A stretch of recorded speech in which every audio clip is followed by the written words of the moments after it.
اس ہمہ جہتی احیائی عمل کا دوسرا اہم گوشہ وہ ہے جس میں علماء کرام کی مختلف جماعتیں اور تنظیمیں سرگرم کار اور اپنے اپنے مخصوص انداز میں اسلام اور مسلمانوں کی خدمت میں مصروف و مشغول ہیں۔ یہ دوسرا گوشہ ہے، اور واقعہ یہ ہے کہ اس پہلو سے بھی بر صغیر ہند و پاک کو پورے عالم اسلام میں ایک امتیازی مقام حاصل ہے۔ چنانچہ علماء دین کو جس قدر اثر ہولڈ یہاں کے مسلمان عوام پر حاصل ہے وہ دنیا میں کہیں اور نظر نہیں آتا، اور راسخ العقیدہ اسلام، آرتھوڈاکس اسلام جتنی مضبوط جڑیں یہاں رکھتا ہے کہیں اور نہیں رکھتا، حتیٰ کہ جزیرہ نمائے عرب بھی جہاں اس صدی کے وسط تک محمد ابن عبد الوہاب رحمۃ اللہ علیہ کی تجدیدی مسائی کے گہرے اثرات قائم رہے ہیں، اب اس معاملے میں بہت پیچھے رہ گیا ہے، اب وہ عمل دخل نہیں ہے۔ کچھ اندرونی علاقوں میں نجد کے اندر تو علماء کا اثر ہے، لیکن یہ کہ اصل جو مراکز ہیں ان کے اب وہ تو حجاز ہے، یا پھر یہ کہ بالکل ان کا جو حکومت کا ریاض کا علاقہ ہے وہاں اب علماء کا وہ عمل دخل نہیں ہے، بلکہ یہ جو پیرلل چلتی تھی دو حکومتیں وہاں پر، اصل میں چونکہ آل سعود اور آل شیخ محمد ابن عبد الوہاب کی اولاد اور ادھر سے آل سعود انہوں نے مل کر جد و جہد کی تھی، تو طے یہ ہوا تھا کہ جب حکومت قائم ہوگی تو حکومت رہے گی آل سعود کے پاس، لیکن مذہبی معاملات سارے آل شیخ کے پاس رہیں گے۔ تو آل شیخ میں سے ہوتے تھے مفتی اعظم، اور ان کے کنٹرول میں ہوتا تھا عدالت اور قضاء کا محکمہ بھی، اوقاف کا محکمہ بھی، تمام امور دینیہ جو ہے وہ ان کے تابع۔ باقی یہ کہ عسکری امور ہیں، انتظامی امور ہیں، یہ آل سعود کے ہیں۔ یہ گویا کہ دو پیرلل حکومتیں چلتی رہی ہیں وہاں، لیکن ایک وقت میں آ کر، یہ بھی 1962 میں ہوا جب پہلی مرتبہ میں حج کے لیے حاضر ہوا تھا، تو آخری مفتی اعظم اس وقت تھے آل شیخ میں سے، اور وہ نابینا تھے، لیکن یہ کہ اس کے بعد انہوں نے عہدہ ہی ختم کر دیا۔ اب وہ وزارت عدل علیحدہ بن گئی ہے، وزارت معارف علیحدہ بن گئی ہے، تعلیم کا گوشہ علیحدہ ہو گیا ہے، اگرچہ اس میں ابھی ان کے ہاں کی یونیورسٹیز کے اندر، خاص طور پر مدینہ یونیورسٹی جو ہے وہ تو بنیادی طور پر دینی علوم کے لیے ہے، اور بھی یونیورسٹیز کے اندر تعلیم میں انہوں نے، جیسے ہمارے ہاں اسلامیات تو بہت نام کو ہے، وہاں دین کو ساتھ ساتھ انہوں نے رکھا ہوا، دینی تعلیمات کو، عقائد کا معاملہ اور جو فقہی معلومات بنیادی ہیں وہ بڑی ہی تدریج کے ساتھ، جو عام ان کے اسکولوں اور کالجوں کی تعلیم ہے اس کے ساتھ ساتھ طلباء کو وہ چیزیں بھی ملتی چلی جاتی ہیں۔ لیکن یہ کہ آل شیخ کا اب کوئی اقتدار میں حصہ نہیں ہے،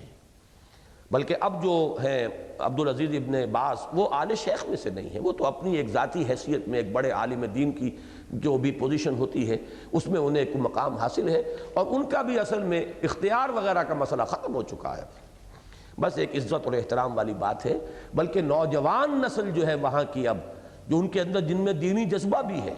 وہ اب ان کی عزت نہیں کرتے، انہیں سمجھتے ہیں کہ یہ وظیفے خوار لوگ ہیں، بڑی بڑی تنخواہیں لے کر بیٹھے ہوئے ہیں، اور یہ نکیر نہیں کرتے، اور ان کے اوپر جو تنقید ہونی چاہیے وہ نہیں کرتے۔ ایک اور عالم ہے بریدہ کے، نئے عالم ابھرے ہیں، وہ شخص جو ہے اس وقت وہاں پہ نوجوان جو اسلام پسند طبقہ وہاں پر ہے، ان کے ہیرو وہ ہیں، اور وہ ان کا نام میں اس وقت نہیں مجھے یاد ہے، ان کے بارے میں سنا ہے کہ شاہ خالد، وہ تو کسی بادشاہ کے پاس جاتے ہی نہیں کبھی، شاہ خالد خود چل کر ان کے گھر گئے، اور انہوں نے بہت بڑا چیک پیش کیا کہ یہ آپ کا گھر کچا ہے، پرانے گھر کے اندر آپ رہتے ہیں، آپ ذرا یہ میں رقم پیش کر رہا ہوں، بڑا مکان بنا لیں۔ انہوں نے ریجیکٹ کر دیا کہ مجھے تمہارے پیسے کی ضرورت نہیں ہے، اور میں اسی کچے گھر کے اندر، جام جم سے یہ میرا جام سے فعال اچھا ہے، میں اسی میں مگن ہوں۔ اس وقت ان کی جو بھی اخوانی اثرات اگر کچھ ہیں وہاں کے نوجوانوں میں، یا جو سلفی اثرات ان کے ہاں ہیں، ان سب کے جو اب ہیرو ہیں وہ عالم دین ہیں۔ حج کے زمانے میں حرم مکی جو ہے، مسجد حرام، اس کی سب سے اوپر والی چھت پر ان کا بیان ہوتا ہے رمضان مبارک میں، تو رمضان مبارک کی ہر شب کو ان کا وہاں بیان ہوتا ہے، بڑی کثیر تعداد میں نوجوان عرب جاتے ہیں۔ بہرحال آل شیخ کا اقتدار جو ہے اور ان کا جو حصہ تھا حکومت میں وہ ختم ہو چکا ہے، ان کے اثرات نہیں رہے۔ یہ جو میں نے عرض کیا ہے اس میں کہ جس قدر اثر اور نفوذ علماء کو حاصل ہے وہ دنیا میں اور کہیں نہیں ہے، اس کی ایک مثال ہے نیچے۔ سن 60 میں جو ایجیٹیشن ڈاکٹر فضل الرحمان صاحب کی کتاب اسلام کے خلاف ہوا تھا، یہ بھی غلط ہے، سن 68 یہاں کر لیجئے، اس کی تو بڑی تصحیح کی ضرورت ہے۔ سن 68 میں جو ایجیٹیشن ڈاکٹر فضل الرحمان صاحب کی کتاب اسلام کے خلاف ہوا تھا، اور اب جو تازہ معجزہ قادیانی مسئلے کے حل کی صورت میں صادر ہوا، تازہ اس لیے کہ سن 74 کی میری یہ تحریر تھی، وہ اس کے منہ بولتے ثبوت ہیں کہ ابھی یہاں آرتھوڈاکس اسلام جو ہے وہ بہت مضبوط جڑیں رکھتا ہے عوام کے اندر، اگرچہ وہ خاص علاقوں میں اب زیادہ محدود ہو گیا ہے۔ بلوچستان اور صوبہ سرحد کے علاقے جو ہیں، بلوچستان کی بھی صرف پٹھان پٹی جو ہے شمالی افغانستان کے ساتھ ملحق، اس میں علماء کا اثر و رسوخ ہے، اور وہیں سے اب ہماری اس وقت کی بھی جو پارلیمنٹ ہے اس میں جو نمائندے پہنچے ہوئے ہیں عالم، وہ تو وہیں کے ہیں، باقی تو اور کہیں سے علماء جو ہے منتخب ہو کے نہیں آ سکے ہیں۔ البتہ یہ کہ پنجاب کا بھی جو مغربی علاقہ ہے، جنوب مغربی علاقہ، سرائے کی علاقہ، اس میں ابھی علماء اور حلقہ دیوبند کے علماء کا کافی اثر و رسوخ ہے۔ سندھ کا بھی جو شمالی سندھ کا حصہ ہے،